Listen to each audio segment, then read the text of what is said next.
Chers frères et sœurs en Christ, soyez les bienvenus à la méditation de la parole de Dieu de ce 4e dimanche du temps ordinaire de l'année A.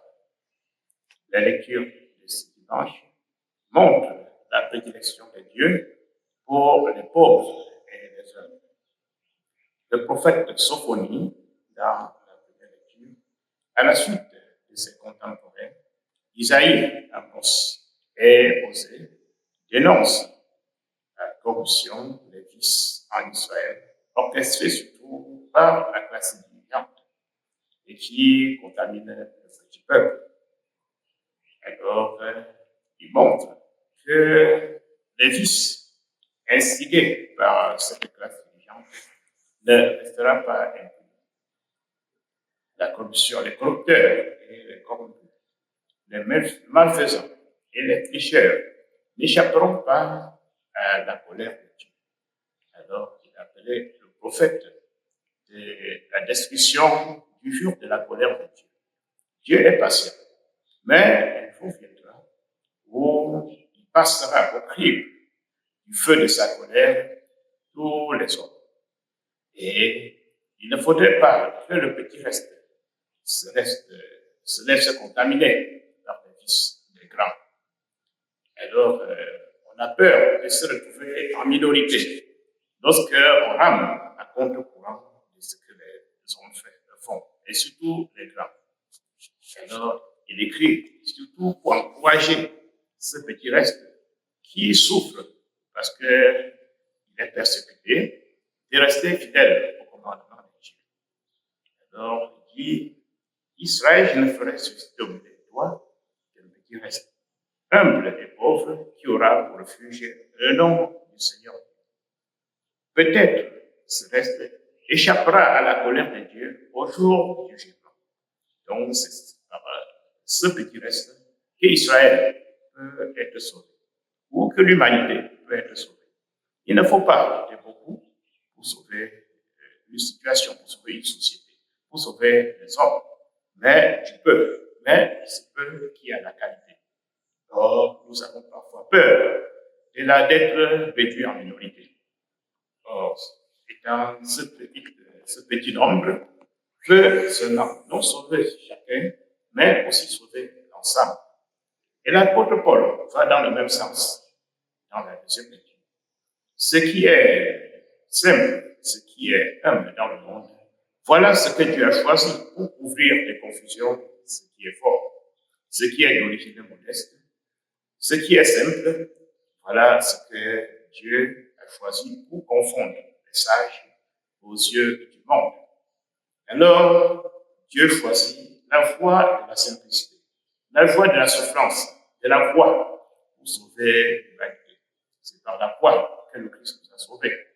L'apôtre Paul dira que c'est par beaucoup de souffrances que nous arriverons au règne de Dieu. Ou que nous échapperons, selon Sophonie, à la colère de Dieu. Et l'Évangile nous présente les béatitudes.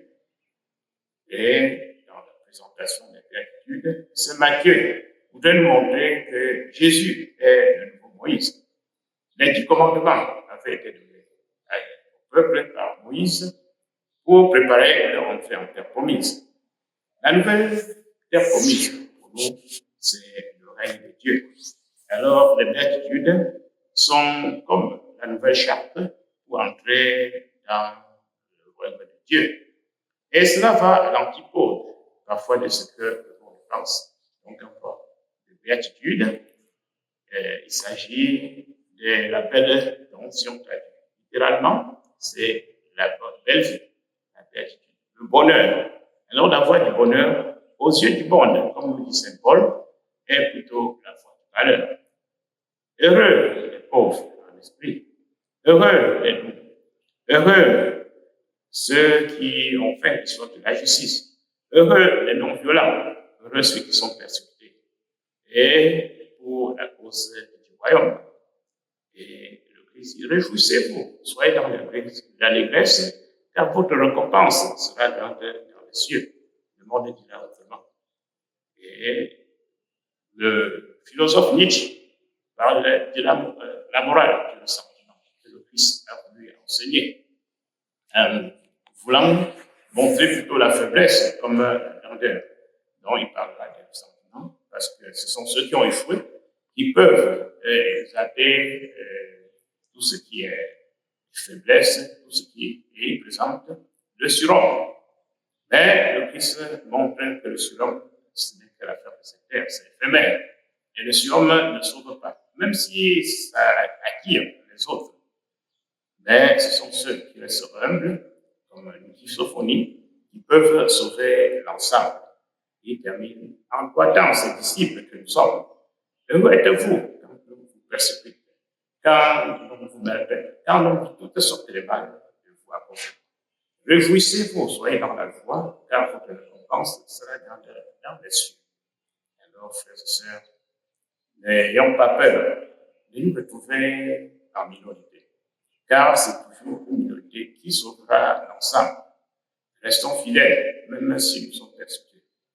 Persécutés par les regards des autres, persécutés par leurs paroles, persécutés par leurs violences, et même s'ils menacent de nous assassiner. La vie ne finit pas sur cette terre, la vie continue après. Et c'est cette bonne vie que le Seigneur nous prêche aujourd'hui. Nous vous remercions